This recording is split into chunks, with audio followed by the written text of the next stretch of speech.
Greetings YouTube. Today I'm doing my Q&A video for my 3,000 subscriber celebration. And I won't be wearing this for the entire thing. I wore this today as a demonstration of what I'll be wearing this week when I hand out candy to the kiddies. I don't think, however, I will have a cat on my shoulder. So, let's take this off. Let's knock over a flashlight. There we go. I probably won't have the cat on my shoulder either.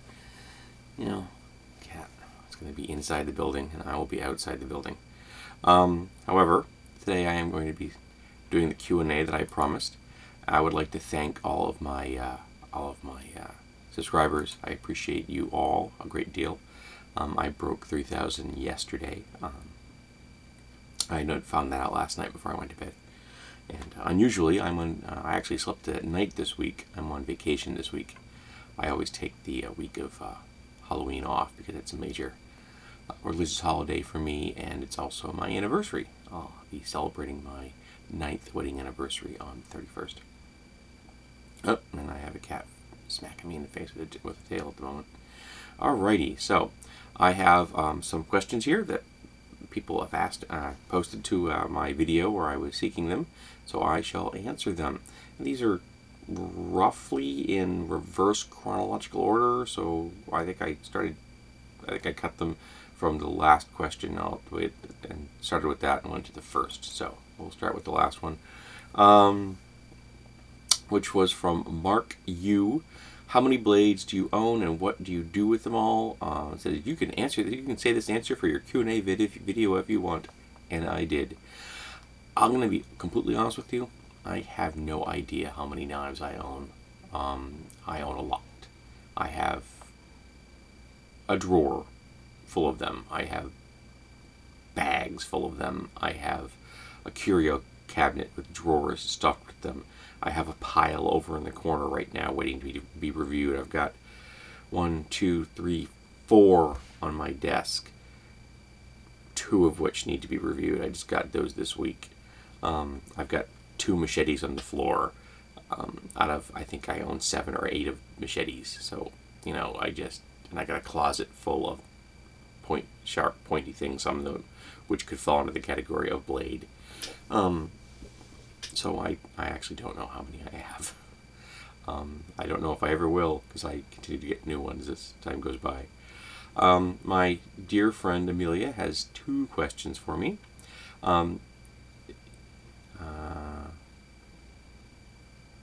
Okay, is the bird behind me, over my left shoulder on that shelf back there, patterned, or is that just a light on it? The bird is actually wearing a hat and scarf. So the bird actually has a pattern. The body is solid red. I picked that up at a Christmas sale after the season. I just thought it was adorable. What is the most complex thing your wife has made? Like she makes the owl behind you, etc. Because my wife made that owl bear on the shelf behind me next to the gargoyle.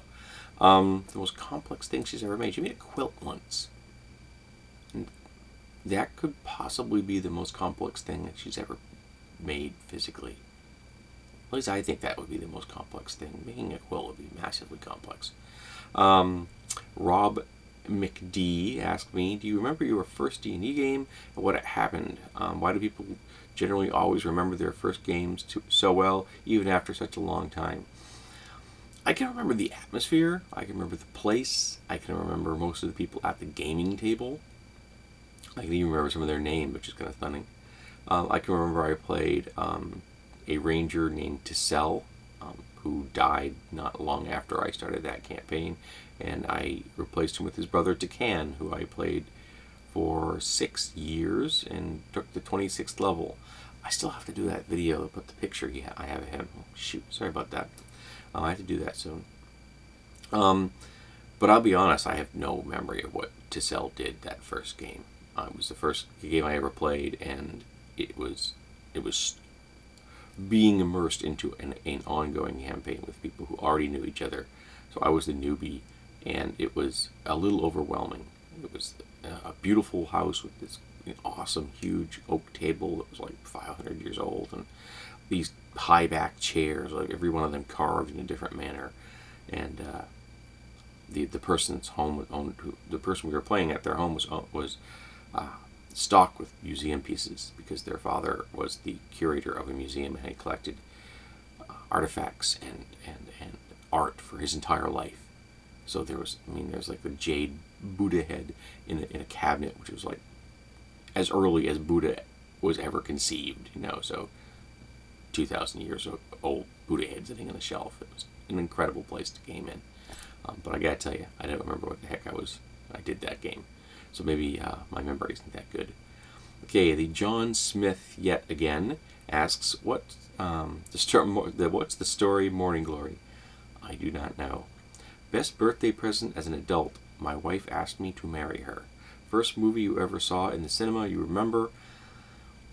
I'm going to have to say it was some kind of Disney movie. It's vague in my head. I'll be honest. I saw a lot of those when I was a kid, and one of the first ones I can remember seeing with a clear memory is not a Disney movie, and it was All the President's Men, oddly enough. I saw that as a child. Why, I'm not sure, but I think my grandfather took me to see it.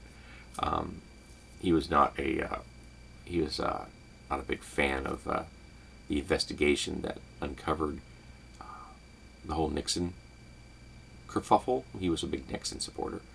Ever seen the movie Harold and Maude? No, I haven't, though it's my sister's favorite film. I have no idea if that has anything to do with why I didn't see it. The Kairon? K-A-H-I-R-O-N. I've read this name 100 times, but I never tried to say it before. The Karayan. How important do you find the quality and presence of a setting in RPG, and what is your favorite setting? And lastly, how much do you as a GM tend to tweak a setting to find fit your preferences? I think a setting is important to a great degree. However, I think that a good storyline is more important, and I think a good storyline can be added to any setting, and you can pull a good storyline out of a setting. So you can make a great storyline in any setting regardless. But I'll be honest, a lot of the time I'm lazy, and I will use a commercial setting as a background. For example, I've used Forgotten Realms numerous times because it's got all kinds of maps and important NPCs, and I just use it as it is as far as a reference goes. But I tweak it extensively. For example, using Forgotten Realms as an example, I've used it for the Elven Kingdom of Draenor, which was supposed to have been this lost kingdom, haunted wood, infested with demonic things and stuff like that, along those lines. It didn't fall. There was a great war, and the elves were hard pressed, and out of desperation they asked for help from the humans, and some humans came to their aid. And because of that, the elves were able to repel the invasion. The Draenor never fell, and the allies they made with those humans, they never forgot. They also never forgot the humans that didn't help them. And having not helped the elves, who have very long memories, was bad for you politically. Can U.S. politics be mended? What would be necessary to be able to accomplish this? You didn't ask any simple questions, did you? Yes, I believe it can be mended, and I think that we need to do things such as take money out of politics, term limits for every federal level elected position, 2 terms, flat out. We need to take money completely out of lobbying groups, that lobbying groups can't have money, that all campaign funding must be public. There can be no private funding of any kind, way, shape, or form.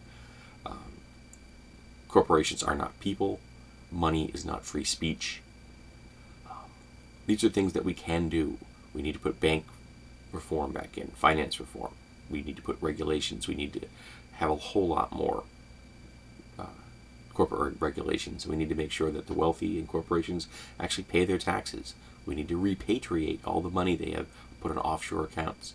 There are things that we can do. We're not doing them because the people in charge are the ones that need to be regulated, and they don't want to be regulated. Holy Shite asks, do you like coleslaw? Hey, a simple question. And the answer to that question is no, I do not like coleslaw, though I do like kimchi, which is, a vaguely related concept to coleslaw. Never liked coleslaw. I tried it. I've tried it more than once. Just don't like the stuff. Have you ever created or wanted to create your own RPG system? I have created like off the cuff things, like just use dice pools. So really simple things like okay, you're really good with a sword, so you get 5d6 roll, and then the number of high successes would figure out how good you were with your weapon, that kind of thing. Just like off the cuff things like that. And like a poor skill only had 1d6. But I've created things like that with no rules, everything in my head. But I actually have some gaming notes sitting here where I was playing with the idea of actually trying to create a OSR style version of D&D to make it as simple as possible, to actually achieve the goal of an OSR, which is to make a simple set of rules based on D&D as opposed to nostalgic navel gazing, which I think a lot of OSR is. But I never really got very far. I got the page of notes and I got some stuff in my head, but I never really got any farther than that. Malevolent Tumor, which is a great name. Are the weapons you make strictly for use against zombies, or would you ever consider using them on a person who took a sandwich from a bag that was clearly marked with your name? Well, actually, since I am a man of peace, I would simply use shame and to make sure that they never did that again. However, zombies aren't real. Zombies are never going to be real. The weapons I make and collect are for a number of reasons. One, I like to craft things, so that's fun, and I like weapons. I've always liked weapons. You can look at the weapons reference library I have in some of the videos I've done. I find them fascinating. I carry a knife every single day of my life, and I have since I was 12. I have weapons all over the place. This room is full of them. And another reason I make them is it is a political statement to show the absurdity of weapon bans. It makes no sense to ban weapons because anyone with a little bit of knowledge, and I have a little bit of knowledge, and even moderately successful skills, and I have some moderately successful skills, can make any kind of weapon they want. And weapon bans are pointless, and I think that we don't need them. So it's a political statement as well as a personal hobby. Behorn, are there any tips to give someone who is running games and tips for introducing a new game system to a group? I think I may have to do that one in a video by itself. That's a much bigger topic. But I think that the most important thing to do is make sure that everybody gets in the spotlight. So a short answer, yes. Make sure everybody gets a little time in the sun, and make sure that you're not stepping on anybody else's fun. But yeah, I'll try to get into a little deeper on that one. If all of the civilization collapsed and you could leave behind one statement or piece of knowledge for the remaining people rebuilding society under the assumption that they would take it to heart, what would it be? And that is from Kane Gray. That statement would be compassion for yourself and compassion for others. Because if they took that to heart, society and civilization wouldn't collapse again. Leno Wynn. How about Mutant Epoch? What's your year's retrospective review of it, and would you consider making a video on or recording how a session went with the system? I still think that Mutant Epoch is the best currently supported post-apocalyptic game on the market. I still have hope for the Warlords of the Apocalypse for Pathfinder, and I've heard someone ask me to talk about Neverwhen, which I guess can be tweaked to do post-apocalyptic, but I just can't justify $25 for a PDF. But I don't find recordings of game sessions interesting, and I don't particularly would have any interest in ever doing one. It's just not something that I find intriguing. Caution CU asks, favorite RPG, and what thing would you like to change in your favorite RPG? My favorite RPG would probably still be the 1992 edition of Gamma World, which is sort of similar to D20, and my thing I would change is make it a whole lot more like D20. I could probably do that on the fly just by using the Radiance book, Radiance OGL game as a reference. So if I were to do that, I would just grab those 2 books and go. Another question from Mark Yu. What is the airspeed velocity of an unladen swallow? I don't know. Cosmo Shiden. What is your favorite science fiction movie of all time? Blade Runner. Which ancient civilization do you find to be the most fascinating and complex out of the list? Greek, Roman, Greek, Indian, Sumer, Persia, Akkad, China, or India? That's a really tough question. Because they all have something going for them. They all do. And as my wife has often said, when people ask her, "What is your favorite color?" and she looks at them and says, "Do I have to choose just one?" And I don't know if I can choose just one, because there are things from every one of those societies and those cultures that is fascinating, that is important, and there's a downside to all of them as well. So I don't know if I can answer that. So all of the above. 3. Have you ever watched Columbo, the starring Peter Falk as the title character? Yes, I have. In fact, I was a fan when I was a kid, and I thought he was quite entertaining. I loved his delivery and his voice. He had a wonderful way of making that character seem very real. Yith Cyrus asks, I have 2 questions for you. How does your YouTube persona differ from the offline face-to-face James? And what misconceptions do you think your viewers, subscribers may have acquired about you from your videos? I'm pretty much who you see. There are things I haven't told you, details about my life, that I'm not going to tell you. But the opinions I express here are the opinions I express in real life. These are the core beliefs I have.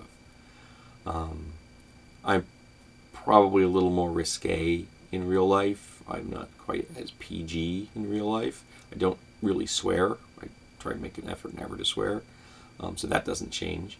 But I try to be relatively accessible and clean on this channel, so that, because I've had subscribers that were 12 years old. So I want to make sure I'm not doing anything completely over the board. But I do have a somewhat risque sense of humor. So that's probably a slight difference. What misconceptions do you think subscribers have? Well, I've had people tell me I was gay, I was a Muslim, I was an atheist, I was a Jew, which is none of these things is true. So people apparently have lots of misconceptions. I confuse conservatives because I have beliefs that agree with them, and but don't match on all accounts. I confuse progressives because I have beliefs that match with theirs, but not on all accounts. Particularly Second Amendment, that confuses both conservatives and progressives. Conservatives are like, "You support the Second Amendment?" "Yes, I do." And progressives look at me and go, "You support the Second Amendment?" I said, "Yes, I do." So there are misconceptions people have about me. I think that it would be a good thing to ask my viewers, what do you think are misconceptions that people have about me? Apple Juice J. Deer, my friend Heather, asks, how do you find yourself at your current job? I worked at my current company back from 84 to 89, and I quit because the company had a change of management. And then I came back 14 years ago because I needed a gig. I was out of work, and I applied, and the guy who ran one of the departments saw my name and called me up and said, because he knew me, because we worked together back in the 80s, and I took a walk through, and he said, "You can do this job, can't you?" I said, "Yeah, I can do this job." He said, "Okay, you're hired." And I've been there for 14 years. So that's how I found myself there. It's a decent job, and it pays my bills and helps me buy this house. Do you pick out what knife you carry every day, like I pick out which hat to wear? I'd be intrigued to see which of us has a bigger hat collection. I really would. I should challenge you, Heather. We should figure out which one has the bigger hat collection. Though you have an advantage that you can make hats. Heather is the hat mistress of YouTube. But I have a short list of knives. Like the moment I have 3 knives I've been cycling through lately. And at the moment I've been carrying the KRCT Ripple quite extensively. But no, I don't have a huge selection. That little short list changes over time as I get new knives, and I find which ones I like better. I'm kind of perfecting it over the years. But the list is very short. Damien Montrevant asks, what do you feel about illegal file sharing and the one true religion, Copimism, which is kind of a made-up justification for copying things? Well, first off, I feel that anything which is out of print and is not supported any longer, I have no issue with people sharing that. Anything over 25 years old, I think, should be in the public domain. I don't support ruining someone's ability to make a living, but I also think that we have to change the way we do media. For example, music, I think, is all about live presentations. So that's where we should support the artists if you really want to love an artist. And that the digital versions of their work, I think, should really be seen as advertising for the most part. I think that we should support authors, and that's hard to do in a world where you can get copies for free if you really want to. But I think we need to look at copyright and redo it and rethink it. And we've done this every single time there's been a technical change. We did it when they introduced player pianos. We did it when they introduced radio. We did it when they introduced television and movies. We have rewritten copyright every single time, and life has gone on, and we need to do it again. Sorry, another one from Damien. Have you ever watched a British superhero TV show called Misfits? And have I ever read a sci-fi novel called Emergence by David R. Palmer? I've never watched Misfits. I watched the video, a trailer for it once, but I don't watch television, so no. And I don't read fiction any longer, and Emergence has come out since then, and I've heard people talk about it, but I have not read it. Like I said, I don't read fiction any longer. Alrighty. Custom Foo, the person that won my steampunk figure recently. How many action figures do you have, and do you have any video game? Do you like any video games? Do you own any video games? I do have no clue how many action figures I've got. Much like knives, I've got lots of them. I still have some that need to be reviewed. I have a box sitting in my corner right now that I need to break out and review them. And I just picked up a new one the other day, the Gorilla Grodd from character, but I have no clue. I do not play video games, and I guess I could say I still own some. The last one I ever played was the D&D Dungeon Hack, which is a randomized dungeon generator that you ran through and just killed things, and I thought was very entertaining. But no, I don't really play video games. It's just not my thing. I prefer to read about them and play them in real life, and I prefer to spend my time here on YouTube mostly. And the last section of questions, God of Zombie asks 3. Have you ever read Starship Troopers by Robert A. Heinlein?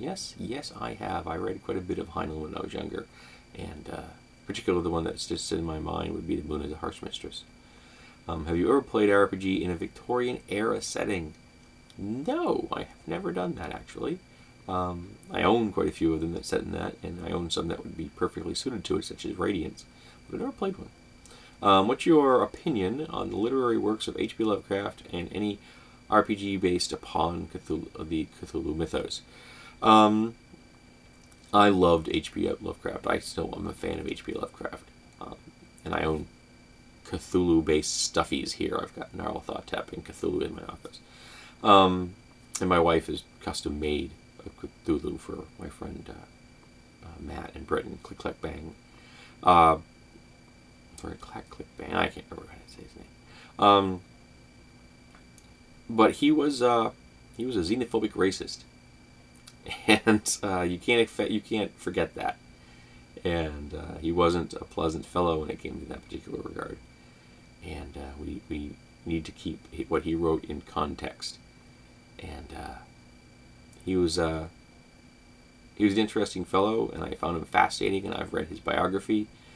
But he wasn't perfect, and I don't put him on a pedestal.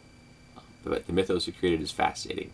And I own a number of games that are based upon his world, and the world that he helped create that other authors have added to. Because many other authors have added to the Cthulhu mythos. And I got to tell you, I don't have any interest whatsoever in playing such a game. I really don't.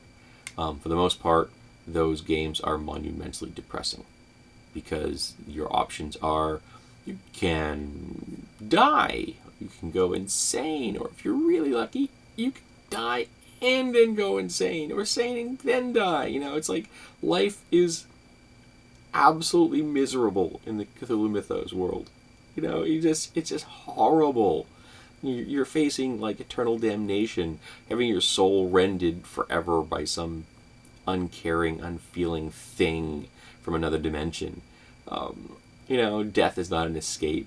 Insanity is not an escape. It's horrible. I cannot fathom why anybody wants to play in that universe. I really can't. It just doesn't seem like it's fun whatsoever. But there are people who love it. More power to you. I like some of the elements, and I've used some of the elements myself in games. But I could never play in a straight Cthulhu Mythos game. If someone really asked me to play in one, I would say, for example, GURP, which is a nice system for building many different types of characters. I would build an accountant who liked to read science fiction, fantasy, and was hoping to find a nice nerd girl and settle down and get some cats and maybe a dog someday.